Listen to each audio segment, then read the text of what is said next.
House Intelligence Committee Chairman, Congressman Adam Schiff.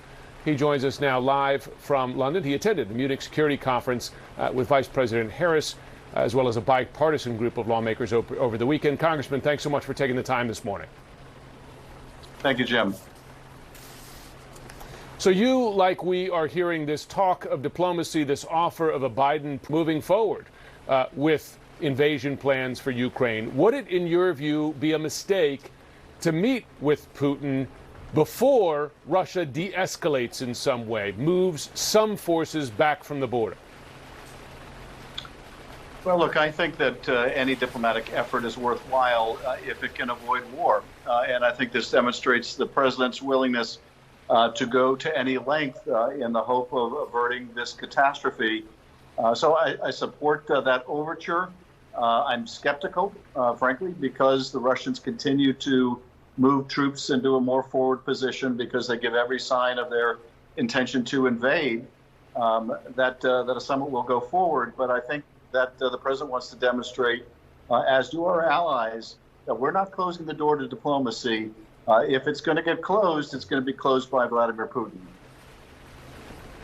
The thing is, though, that Putin seems to repeatedly reject any offer that goes along the diplomatic track. In the last hour, he says, we don't know if this is true, he says that the U.S. offered some sort of moratorium on Ukraine's membership in NATO, but then said immediately that's just a reaffirmation of U.S. positions. He's not interested. He continues to demand no NATO for Ukraine ever. And by the way, it seems no more NATO members regardless going forward. What's the path to diplomacy if that is the position of the Russian leader?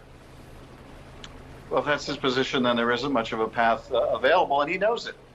He knows that the United States and NATO are never going to accept those terms, that we feel that it is a value of ours that countries get to decide their own destiny, that larger, more powerful nations that are their neighbors don't get to decide who they associate with, how they enter collective security agreements.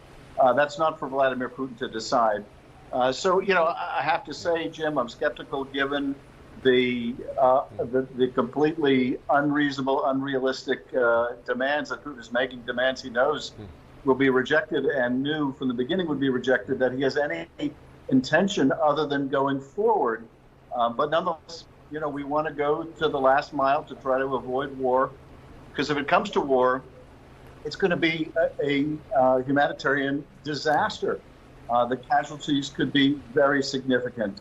But I share the skepticism that you're expressing. There is a step that's been discussed short of war, perhaps part of a broader war plan, but that is to recognize these eastern self-declared republics. Really areas, as you know, that for years Russia has been doing its best to destabilize. But Putin said today he may very well consider that.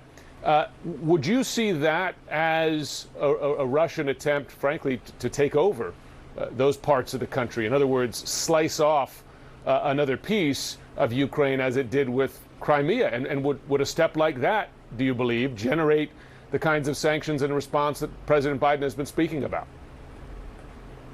I see that as an effort to, use the old Soviet practice of freezing conflicts in place, creating these areas of controversy that keep nations on edge, that destabilize countries like Ukraine. This is Ukrainian territory we're talking about. It's not up to Putin to unilaterally declare them independent or declare them as part of a Russian state or confederation of states. That's not for him to do. That's those areas are Ukrainian, and we have pledged to respect the sovereignty of Ukraine, and that includes Crimea. But I would be surprised to see Putin employ that as yet another destabilizing tactic. President Zelensky has said to the U.S., to NATO, sanction Russia now. Don't wait for the invasion. And we've heard that argument from fellow Democratic and Republican lawmakers in Washington. Is it a mistake to wait, in your view? Should President Biden, in effect, preempt, given all the threats that Russia is making right now?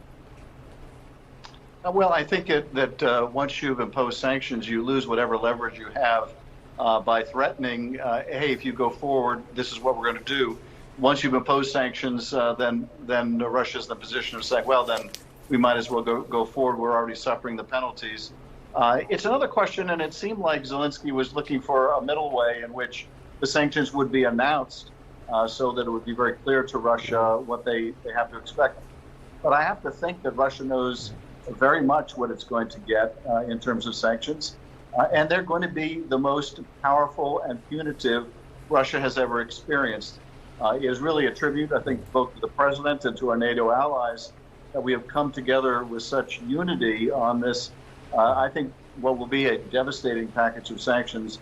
I also think that if we were to impose them in advance and potentially even announce them in advance, that you'd give the Russians more time to prepare. And so there are downsides to even the announcement of specific sanctions. But I think it's clear from the United States, from Germany regarding Nord Stream, but also sectoral sanctions, financial sector sanctions, sanctions on Russian oligarchs, that the penalties are going to be enormous. And I don't think, frankly, Putin was expecting the NATO allies to be so unified with such harsh repercussions.